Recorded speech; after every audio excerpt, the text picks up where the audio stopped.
Hoje nós trouxemos um relato de caso, que é uma complicação inusitada de um paciente com Covid-19, e quem vai fazer a apresentação e vai fazer vai nos relatar o caso é a doutora Aline Cristina Alves Pires, que é especializanda do segundo ano do Programa de Especialização em Medicina Intensiva do Hospital Regional São José dos Campos, AMIB. E, como foi uma complicação de natureza cirúrgica, nós convidamos também, e para nossa alegria ele aceitou, o Dr. Roberto Marcelos de Barros Sena, que é um cirurgião da equipe de cirurgia geral do Hospital Regional de São José dos Campos. Ele tem um fellowship em cirurgia digestiva e nutrição clínica. Ele tem uma pós-graduação em medicina intensiva pela AMIB. Ele também tem especialização em cirurgia minimamente invasiva, fez essa especialização na França, no Instituto Jacques Perrissat. Ele tem um fellowship em laparoscopia avançada no Hospital Saint-Éloi Montpellier, na França. E, enfim, ele é muito qualificado e ele vai também contribuir com a sua experiência, com o seu conhecimento, no debate e nos comentários e numa apresentação também, e sobre os comentários sobre este caso. Aline Cristina Alves Pires, a palavra é sua. Obrigada, doutor Marcelo. A gente está trazendo o caso de uma paciente que esteve com a gente no nosso serviço, no nosso UTI, CRA, feminina, 50 anos, proveniente de Piquete. Ela é uma paciente de POC presumida, tabagista de grande monta e também ex-etilista importante.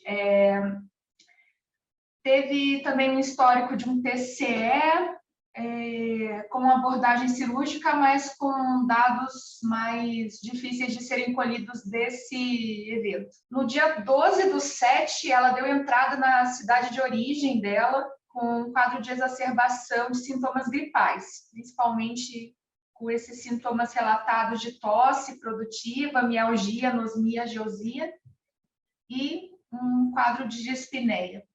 Negou febre e outros sintomas. Foi pedido vaga para o nosso serviço e transferida para cá no dia 14. Na admissão no pronto atendimento relatado em prontuário, ela chegou sem alterações neurológicas, Glasgow 15, orientada e contactuante, sem alterações do sistema cardiovascular, mas já notadamente taquicárdica, e ao exame do aparelho respiratório, ela já apresentava estertores e sibilos, com uso de uma musculatura abdominal e aumento de frequência respiratória.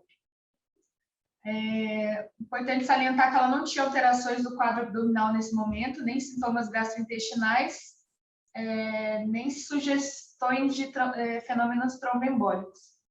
Uma conduta imediata no pronto atendimento foi realizar medidas para broncoespasmo e solicitado vaga para UTI. No mesmo dia, aqui a tomografia de admissão, uma imagem bem importante, com um laudo já estimando um acometimento de 70%, não podendo descartar a COVID pela epidemiologia e pela imagem. Na admissão, que ficou importante notado foi uma leucopenia importante, de apenas 870, com desvio importante, sendo que ela não tinha relato prévio de nenhuma comorbidade que podia causar isso, e associado a isso, um dedímero alterado também, 6,27, com DHL de 717, sugestão de uma inflamação importante com uma ferritina alterada também. Já veio com exame colhido da admissão, com antígeno COVID positivo reagente, e aqui foram colhidas sorologias, HIV, hepatite C, hepatite B, que vieram negativas. Então, a gente procedeu com a admissão da paciente em leito de UTI, e ela, em menos de 12 horas, evoluiu com uma piora respiratória e necessidade de aporte ventilatório, com intubação orotraqueal. Iniciados os parâmetros ventilatórios relativamente estáveis, sem maiores complicações, mas já se notava uma complacência reduzida, sugestiva da imagem bem alterada da tomografia. E nas próximas 24 horas, primeiras 24 horas após a intubação da paciente, ela já manifestou critérios de um choque refratário, que pela avaliação clínica ficou sugestivo de ser séptico, com critérios de drogas vasoativas em altas doses. Então, iniciadas coletadas as culturas e ampliado o espectro antimicrobiano. Ela iniciou o antimicrobiano na própria admissão do hospital, Ocefin com claritromicina, e foi ampliado para Tazocin. Então, ficou como estratégia terapêutica nesse momento o tratamento do COVID associado a um choque séptico com critérios de refratariedade, ampliação do espectro antimicrobiano e as medidas de corticoterapia, clexane profilático e uma estratégia ventilatória protetora. Pois bem, ela evoluiu nos 2 próximos dias, principalmente, com uma melhora ventilatória e progressão de desmame ventilatório. Porém, com redução aí da função renal, ela entrou em critérios de injúria renal aguda e, em conjunto com a nefrologia, foi solicitado o início de terapia de substituição renal, que aconteceu entre os dias em 2 momentos, que foi no dia 19 de julho e 20 de julho. Importante salientar que ela só foi dialisada nessas 2 datas, em toda a internação. Após isso, no dia 23/7, ela iniciou um quadro abdominal, que iniciou com sintomas de leve distensão e dor abdominal, com uma enterorragia e meleno. Realizada uma endoscopia digestiva alta na mesma data, com um quadro sugestivo de pangastrite exantemática moderada, sem sinais de sangramento agudo. Um quadro difuso, por conta do quadro, né, ela teve necessidade de hemotransfusão, mas foi um episódio, foram 3 episódios e controlou depois disso, sem necessidade de outras terapias. Após esse evento, ela continuou evoluindo positivamente da parte respiratória, estubada no dia 25/7, sem intercorrências e mantendo o quadro de vigilância respiratória em UTI. Mas a gente observa que depois a partir do dia 26, ela começou com um quadro progressivo de piora respiratória. No dia 26, precisou de um aporte de O2 com cateter, que já foi para máscara não reinalante. No dia 27, já estava num fluxo alto dessa máscara não reinalante, instalado o Helmet no dia 28, até que ela entrou num novo quadro de insuficiência respiratória, no dia 28, com rebaixamento do nível de consciência e desconforto respiratório, sendo novamente submetida a um suporte ventilatório. Nessa data, a gente já observa o início do quadro abdominal de maneira mais importante. Distensão abdominal associada à anúria e piora laboratorial, piora do choque. Foi discriminado um choque séptico de foco abdominal agora e solicitado uma TC de abdômen. Em seguida da TC de abdômen, a solicitação da avaliação cirúrgica. Esse aqui são as imagens da tomografia de abdômen dela, dessa data, então, que se observa já a grande quantidade de líquido livre abdominal, algumas imagens sugestivas de pneumatose intestinal, que refere aqui, principalmente, sofrimento de alços e quantidade de gás também pneumoperitônio importante. Em seguida, a equipe de cirurgia já abordou e já indicou abordagem no dia 29 mesmo, e ela foi submetida a uma laparotomia exploratória com colectomia direita, mais ileostomia, mais lavagem de cavidade por um abdômen agudo perfurativo. Na descrição cirúrgica foram vistas 3 perfurações na região secal. Importante salientar aqui que nesse momento a gente já começou a ter algumas complicações infecciosas. Saíram culturas do dia 28 que mostram um aspirado traqueal com Acinetobacter multi-R, sensível apenas à amicacina, e 2 pares de hemocultura com gram-positivos, coagulase negativa, sugestivo de contaminação. E importante aqui também que, já salientar que ela tem essa urocultura do dia 28/7 com resultado para Candida albicans. Ela manteve depois logo em seguida, a cirurgia nos 3 próximos dias, com início de um alto débito pela ileostomia, e já mostrando um quadro de neuropatia do paciente crítico bem importante. Seguiu-se na UTI durante esses dias, e no dia 4/8, ela apresenta novo quadro de piora infecciosa. Lembrando que aqui, né, do dia da intervenção, do dia 29 agora até o dia 4. Ela teve novos critérios de piora infecciosa, febre, aumento de droga vasoativa, e como estratégia nesse momento agora para guiar essa parte abdominal complicada, a CCIH orientou a gente manter um esquema de amicacina com meropenem e vancomicina. Uma sugestão diretamente da cirurgia de aumentar as doses de Mosec para sustentar essa ileostomia em alto débito. E já no dia 5 já foi proposto uma nutrição parenteral total com dieta semi-alimentar, que a paciente apresentou uma boa resposta inicial, de um débito inicial de 4.000 ml, ela evoluiu até um débito entre 200 e 300 ml, porém ela nunca deixou de necessitar dessa nutrição parenteral total, desde essa data, extremamente, um alto risco nutricional.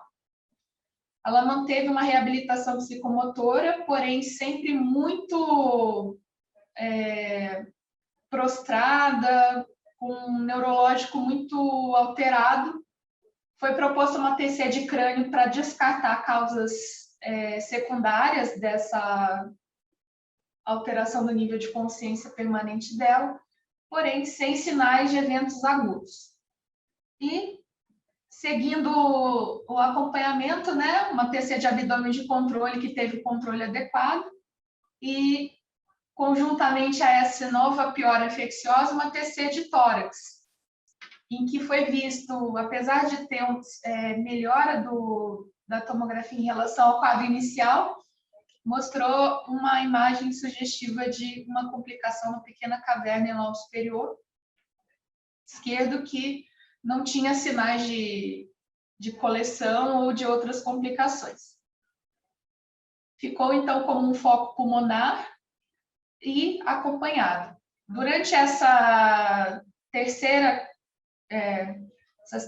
segunda piora infecciosa nesse momento, então, ela permaneceu aqui até por 27 dias, foi controlada, estubada com sucesso, um controle abdominal, redução do débito da ileostomia, e sem critérios para ficar na UTI nesse momento, foi decidido por uma alta para a enfermaria sob cuidados da cirurgia no dia 11 de agosto.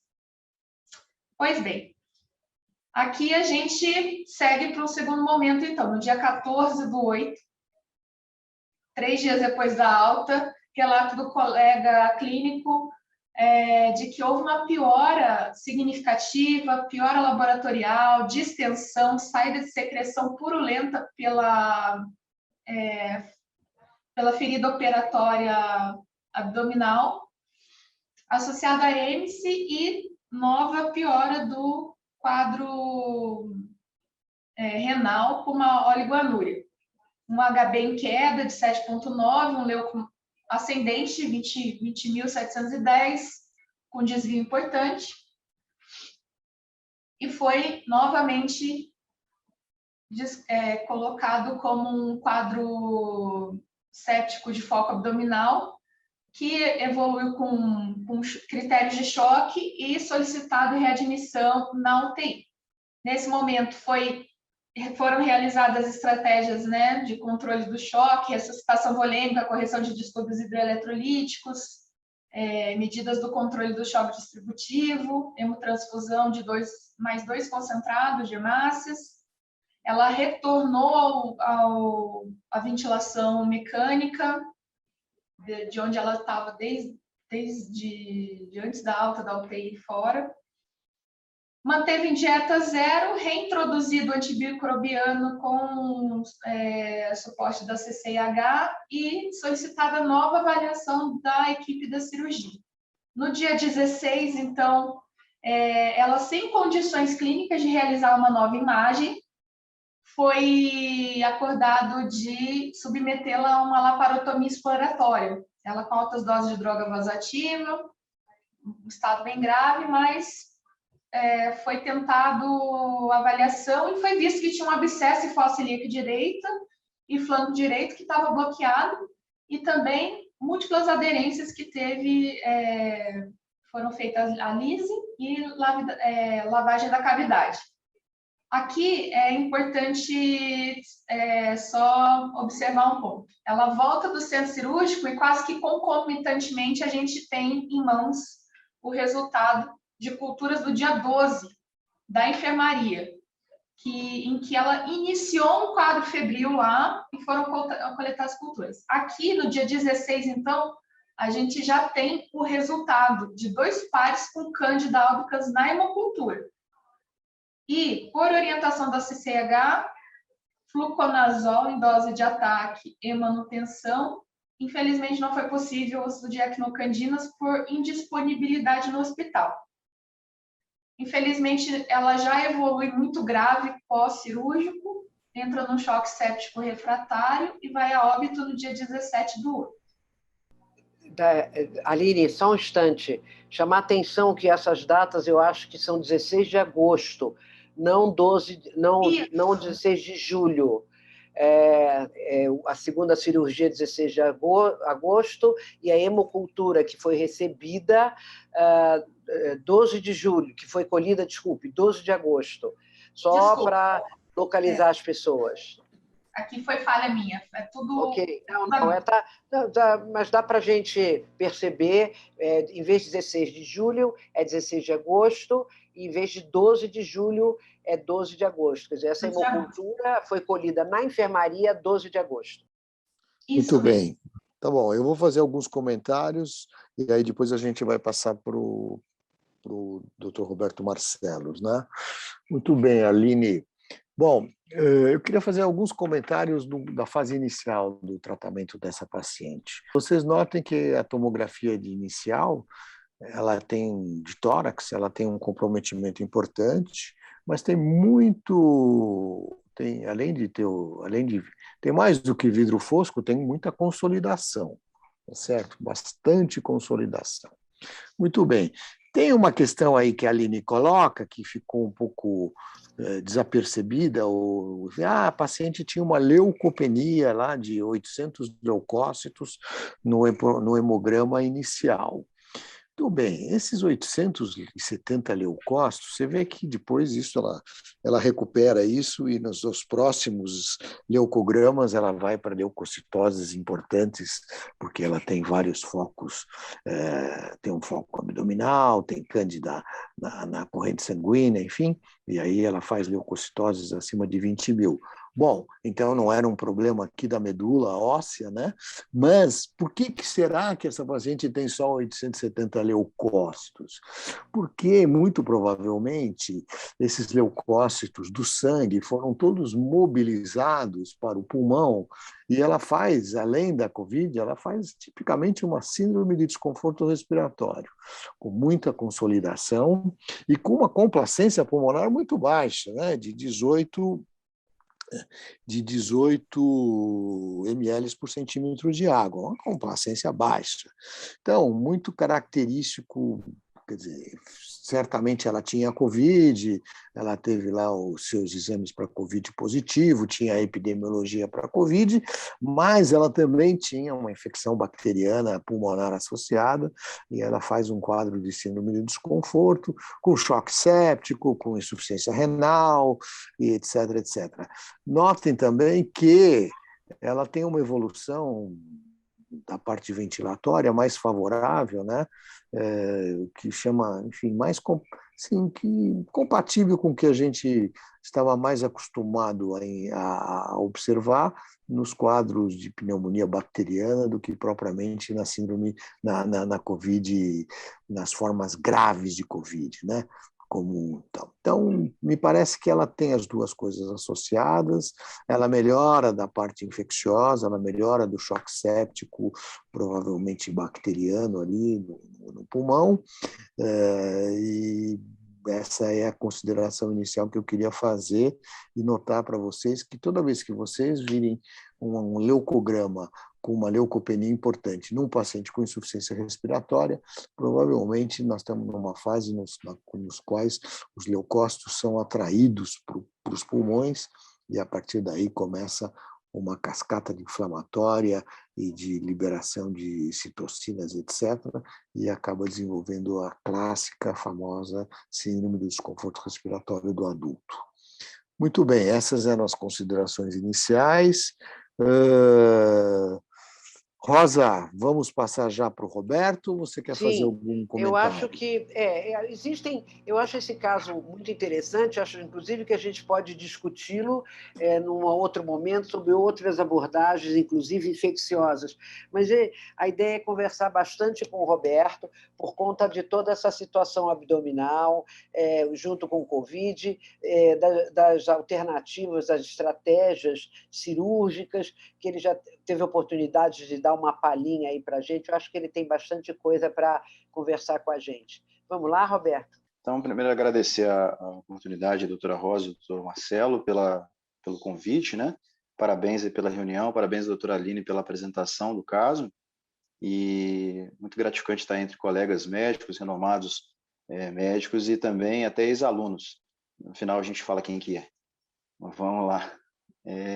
Alguns pontos relevantes aqui do caso clínico, eu não vou ficar sendo muito repetitivo, mas isso vai contar um pouquinho lá na frente sobre o raciocínio da fisiopatogênese da lesão intestinal, né?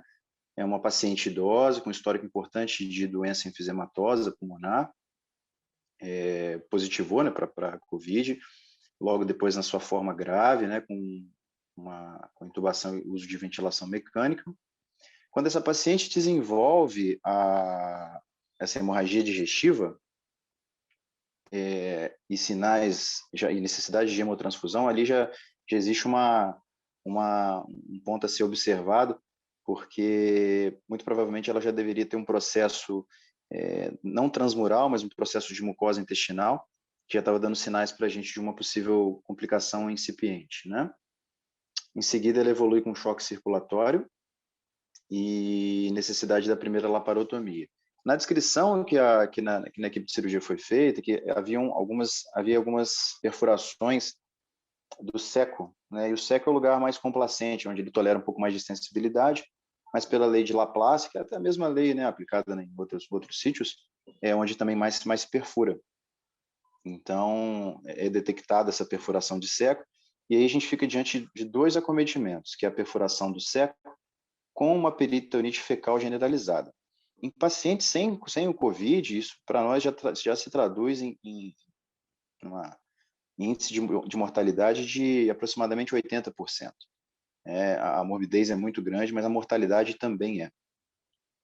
O anatomopatológico dessa paciente, para nossa surpresa, porque na conversa com a primeira cirurgiã, ela suspeitou até de um quadro tumoral, apesar dela não ter visto nenhuma dilatação segmentar do colo, uma obstrução, perdão, num ponto mais adiante. Mas sempre há a possibilidade de lesões neoplásicas, mas foram vistos as ulcerações de mucosa, um denso infiltrado inflamatório transmural, note que isso aqui também é uma informação digna de nota, e uma ectasia vascular. Não foram mensurados, eu não sei se não foram visualizados ou isso simplesmente não veio descrito para nós com relação à microtrombose da vasculatura mesentérica. Só falava-se de ectasia vascular. Na sequência, a paciente evoluiu com pneumonia associada à ventilação mecânica, toda aquela polineuropatía do paciente de UTI. A tolerância também dela, do ponto de vista nutricional, seja por via parenteral ou enteral, isso faz muita diferença. Também é um ponto a ser colocado, né? Novamente, um quadro de sepse grave, com um choque circulatório, e essa cirurgia revisional da qual nós participamos. Vocês estão conseguindo ver bem os slides? Eu trouxe uma imagem agora. Sim, tá boa a imagem. Perfeito. Esse é um exemplo, infelizmente eu não tenho documentado sobre essa paciente, o momento da cirurgia, mas esse é um exemplo em que nós já abordamos em pacientes que tiveram o COVID positivo, um exemplo de um abdômen isquêmico. Notem as alças de intestino delgado aqui, ó, com padrão mais esverdeado de comprometimento transmural. Esse aqui é grande aumento, mas inúmeras alças e muitas lojas de fibrina ao fundo. Infelizmente a imagem pega alguns segmentos, mas é que a etiopatogênese é muito, muito semelhante. Então eu trouxe essa foto para poder ilustrar. Algumas considerações técnicas que a gente tem para fazer, notem que essa aqui é a nossa arquitetura, né, do intestino grosso. A colite isquêmica, ela tem inúmeras etiologias, mas basicamente falta-se um fluxo adequado do plexo mesentérico, né? E o paciente vai sofrendo da mucosa em direção à serose. E o seco, como eu informei para vocês, é a região que mais tende a se romper em quadros obstrutivos ou até pseudo-obstrutivos. Eu destaquei aqui a síndrome de Ogilvie, que não é incomum, de certa forma, nos pacientes em terapia intensiva, mas há algumas teses de pensamento sobre a etiologia da síndrome de Ogilvie, onde o paciente apresenta uma falta de obstrução mecânica, mas existe uma distensão, às vezes até difusa, do colo. Isso faz com que ele possa ter comprometimentos, inclusive, de isquemia e perfuração.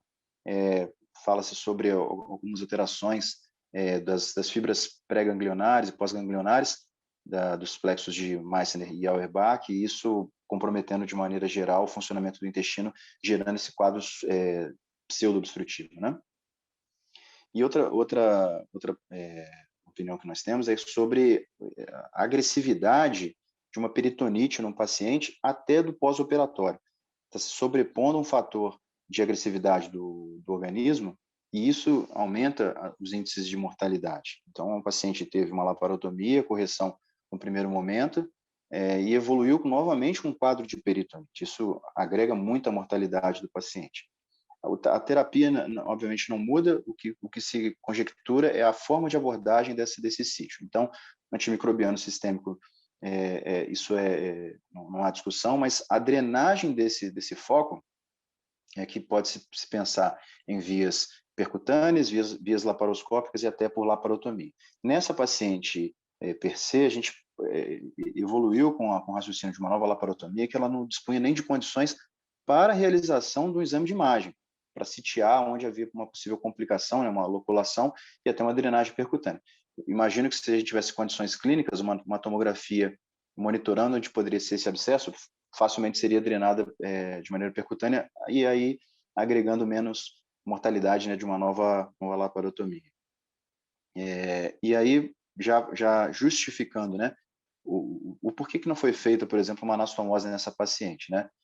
A ressecção do cólon, vocês vão ver no slide à frente, mas é feita uma ressecção, uma colectomia direita, e foi feita uma ileostomia. E em caso onde existe E hoje a gente tem um novo pensamento sobre anastomoses gastrointestinais. A contaminação grosseira passa a ser uma contraindicação relativa de uma anastomose.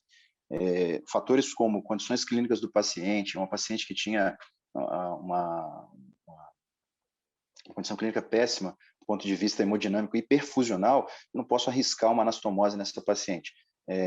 O quadro infeccioso sobreposto, então, fora a friabilidade também de uma anastomose. Então, a ileostomia foi extremamente tática nesse momento, apesar da gente entender, pensando na nutrição do paciente, como isso pode repercutir negativamente, mas isso salva a vida nesse momento.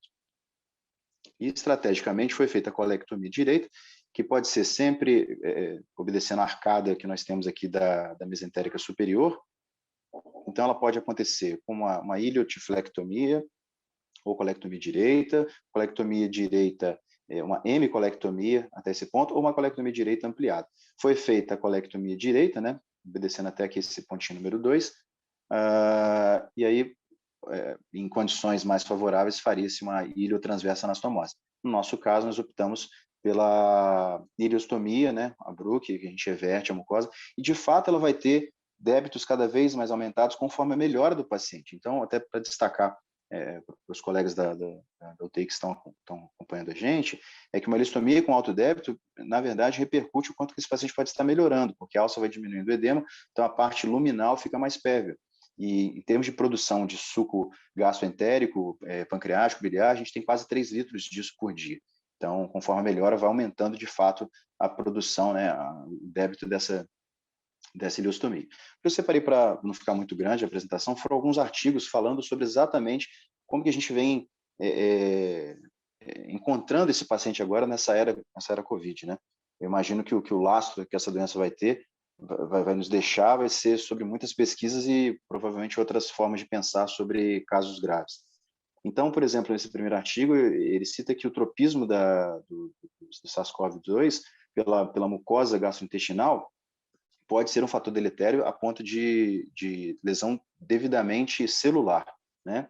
E, obviamente, né, aquelas cascata de citoquinas, né, esse citoquina storm aí, associada também a fatores pró-inflamatórios, de coagulação, são sobrepostos ao fator sistêmico do paciente, né? Inclusive a quadros sépticos. Então, essa paciente tinha uma candidemia, o paciente teve um acineto crescendo, então existem fatores sobrepostos que vão corroborar para esse quadro isquêmico do intestino. Nesse outro exemplo que nós separamos, a evolução foi muito semelhante desse caso citado desse grupo italiano, foi muito semelhante à nossa paciente. Infelizmente, a nossa não teve o êxito depois de saúde, mas esse paciente de lá saiu. O que eles fizeram diferente foi ter colhido um RT-PCR do espécime, mas ele até veio negativo, inclusive pensando, né, em se corroborar com a hipótese do primeiro paper aí. Mas aqui também se fala em alterações da motilidade devido também aos danos neuronais que esse vírus tem causado, principalmente essa microcirculação e também a microinervação. Outro artigo interessante, que obviamente todos agora, né, de 2020 e 2021, é a disbiose causada pelo vírus, e isso vai atuar diretamente no eixo intestino-fígado, gerando quadros de disfunção hepática, e até citei a doutora Rosa, um caso que nós tivemos de uma aeroportia enorme, que é o gás no sistema porta. Então, a gente vem estudando, vem vendo casos assim bem grosseiros de como esse vírus pode se manifestar, né, se espalhar. As causas da perfuração de cólon variam bastante, como nós citamos aqui, né? Diverticulite é improvável, porque a gente não tem divertículo praticamente no lado direito, mas a coagulopatia do COVID, associada também à pobre vasculatura que o paciente já apresenta em quadros mais graves, também é uma outra forma de se pensar na etiopatogênese dessa colite e, consequentemente, dessa perfuração intestinal. E eu acho que um artigo que foi muito bem estruturado, talvez o mais completo que a gente teve acesso, foi esse artigo publicado, de um grupo de Nova York, falando do paciente com choque e instabilidade hemodinâmica. Esses pacientes têm uma pobreza do suprimento vascular de maneira geral, o uso de vasopressores, que é necessário nos quadros de choque circulatório. Aí nós temos a vasoconstrição mesentérica, as injúrias, né, as lesões de mucosa, parte celular, intestinal e até a necrose, e associado a esse estado de hipercoagulação, todos os artigos discutem se esses pacientes de início já não seriam beneficiados com terapias de anticoagulação, né, por conta da microtrombose. Então, basicamente, o que a gente tinha para falar é isso, e espero que a gente tenha a mesma prosperidade Eu gosto muito de história da medicina, mas o Petros de Montagnana, que era um professor da Universidade de Pádua, ele tinha os seus artigos, os seus papers, né, da época, desde a Idade Medieval, foram lidos e estudados até a Renascença. Então, que a gente tenha, né, fomentando nessas discussões, que são muito bem-vindas, produção de conhecimento e que os pacientes tenham mais êxito no futuro. Obrigado, viu, doutora Rosa, doutor Marcelo, mais uma vez, e a todos os colegas. Obrigada, Roberto. Excelente apresentação. Primeiro, parabenizar o Roberto Marcelos, né, por uma apresentação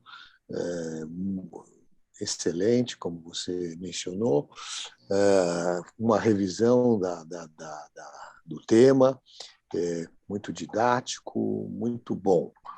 Eu queria fazer algumas considerações. A primeira é aquilo que o Roberto Marcelos mencionou, que é muito importante para todos nós, e que eu queria pedir ajuda dos cirurgiões em relação a um aspecto que a peritonite, o paciente com peritonite e sepse ou choque séptico, a peritonite é um insulto muito grave, é um insulto que promove uma situação inflamatória e uma resposta muito exacerbada, certo? Então, no caso dessa nossa paciente, como ela já vinha do COVID, ela já estava em insuficiência respiratória, já estava em intubação, em ventilação mecânica, assim ela foi submetida aos 2 procedimentos desta condição e voltou para nós nessa mesma condição em ventilação mecânica.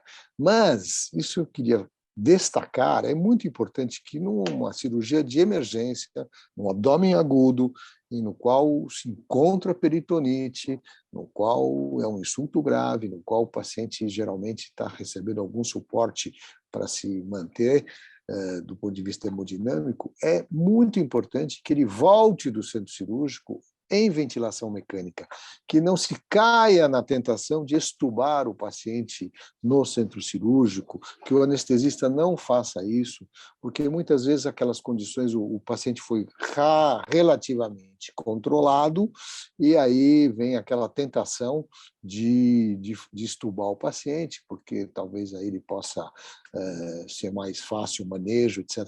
Não façam isso. O paciente com peritonite no abdômen agudo, numa cirurgia de emergência, deve voltar para o tratamento intensivo em ventilação mecânica. Então, esse é o primeiro ponto que eu queria destacar.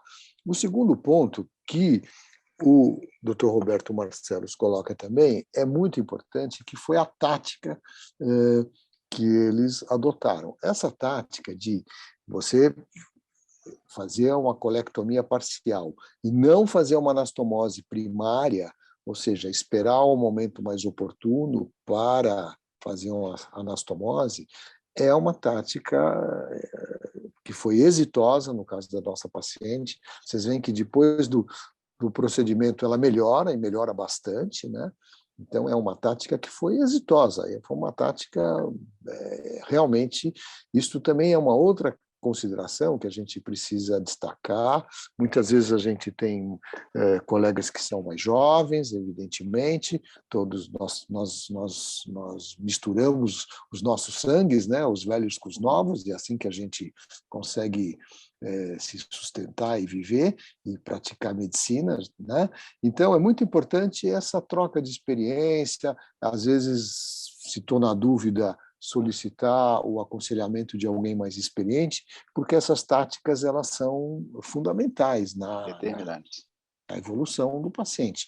Vocês veem, a paciente, vocês vão dizer, ela morreu. Tudo bem, ela morreu vários dias depois, mas ela se recupera e ela daquela fase inicial e da primeira abordagem cirúrgica, né? Então eu queria destacar essas duas questões que são muito importantes, tá certo? No encaminhamento, na estratégia, né? na tática de tratamento desses pacientes. Vejam, esse paciente tem uma série de complicações. Ela faz uma pneumonia necrotizante, né, quando aparece aquela imagem de caverna no pulmão esquerdo. Provavelmente ela isso tem está muito acineto. associado. Ela tem acineto no pulmão. Tem estáfilo, tem. Ela faz também um componente de pneumonia necrotizante, né?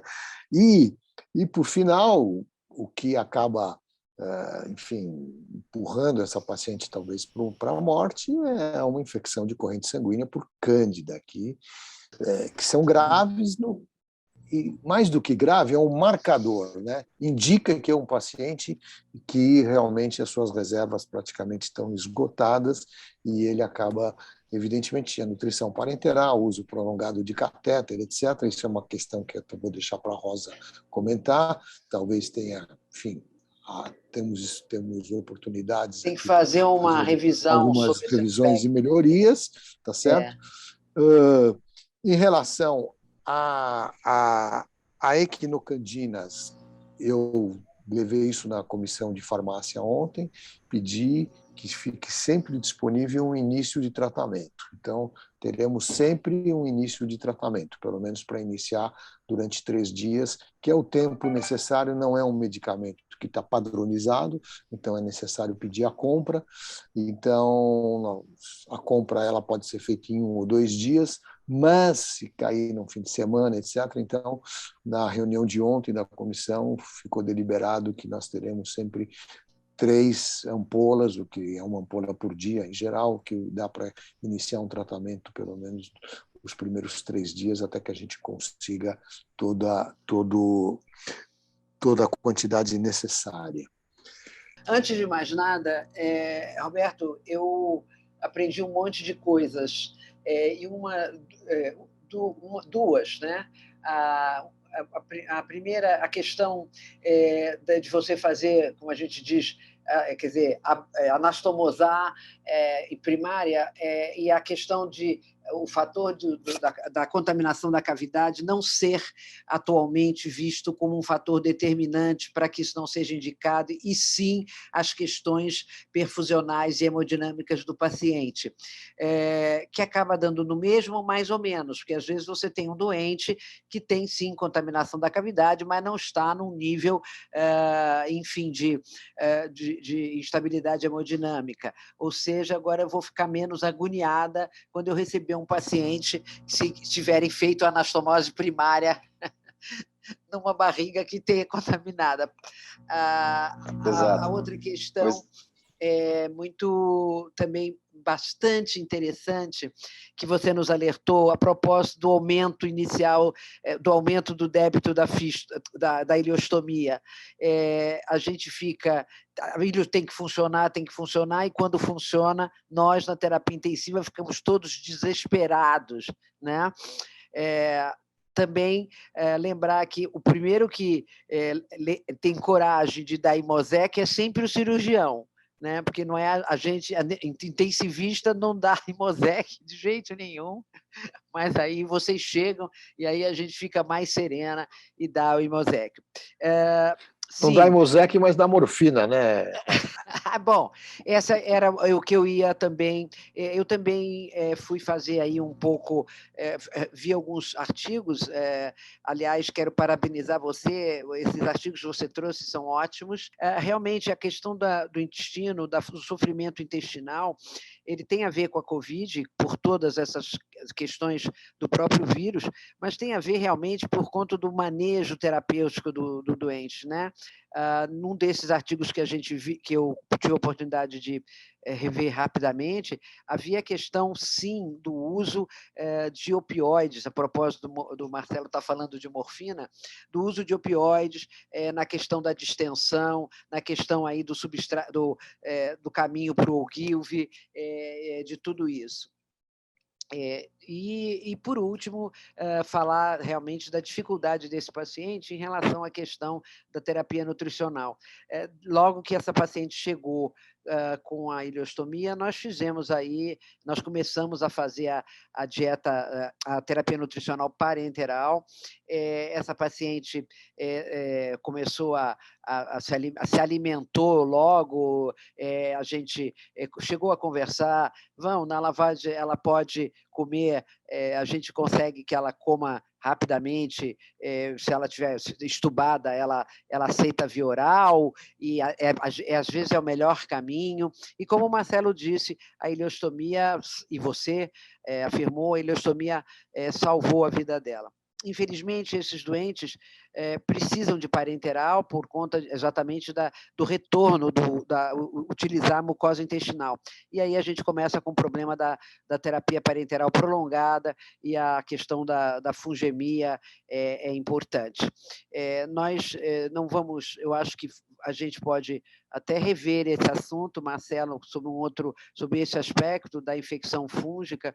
Essa paciente tinha lá atrás uma urocultura com cândida, um mês antes. Essa paciente, eu cheguei a pedir para a Aline, mas eu não quero, não sei se a gente vai talvez perder aqui algum foco. O tempo de catéter, ela fez, o catéter estava funcionando, etc. e tal, mas ela ficou com o catéter muito tempo, e enfim. E outra coisa, né, e talvez isso eu cheguei a comentar na nossa primeira estratégia antibiótica, na primeira perfuração, talvez nós precisássemos ter já feito alguma coisa com antifúngico, com fluconazol. Eu cheguei a começar esse assunto com a nossa colega da CCH, quando houve a perfuração, porque a gente sabe que trato digestivo a gente pode estar diante dessa contaminação fúngica também. Mas, enfim, eu acho que, resumindo, a questão é essa, e essa paciente seguiu, infelizmente, esse caminho.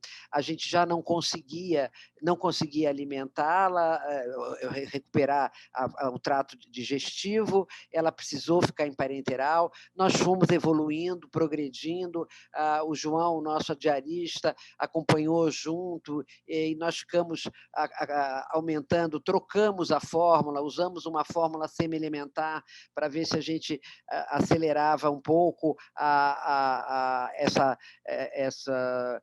mucosa, a sanidade dessa mucosa, mas, infelizmente, a questão da fungemia, na minha opinião, foi a questão da fungemia, inclusive, que alavancou, quer dizer, puxou essa paciente para o desfecho final. Sim, na verdade, só dando um exemplo bem clássico sobre a questão da contaminação grosseira e realização de anastomose, do paciente, por exemplo, com uma diverticulite complicada, perfurada, e normalmente são pacientes até jovens que têm um quadro mais avançado do ponto de vista local, mas de maneira sistêmica ainda tem uma certa integridade, sem sepse e sem alterações hemodinâmicas, perfusionais. Então, nesses casos, hoje a nossa orientação é a anastomose primária, o Hartmann, a gente deixa justamente em pacientes que não possuem a condição para uma anastomose, então a gente acaba fazendo aquela derivação a Hartmann ou por questões técnicas no momento, mas hoje a gente, numa diverticulite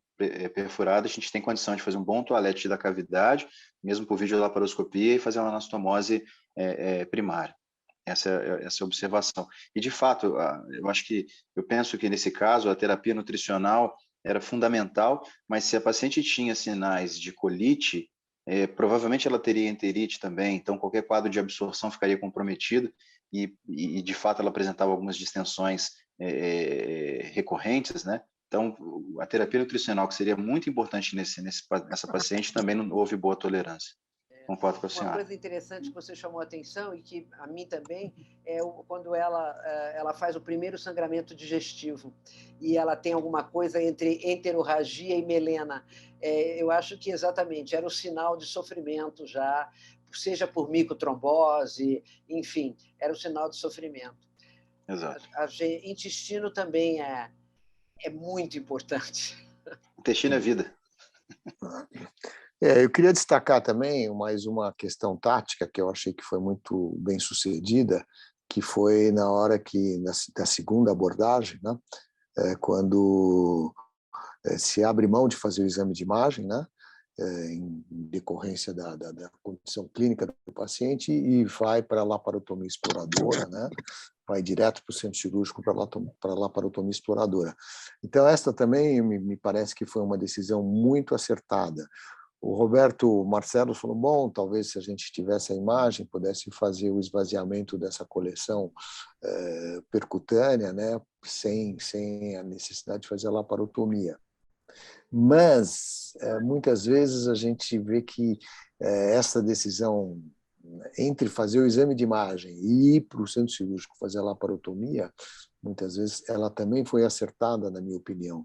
Vocês veem que o paciente vai, faz a revisão, etc., volta em condições seguras para a UTI, etc.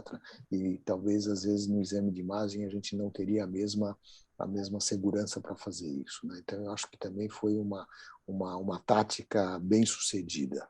Agora, nessa discussão toda, passou pela minha cabeça, quando a paciente ela começa a melhorar e, bom, estubamos a paciente e tal, daí ela fica uns 2, 3 dias ali, vai subindo novamente, né? Começa máscara não reinalante, depois coloca no capacete para depois entubar.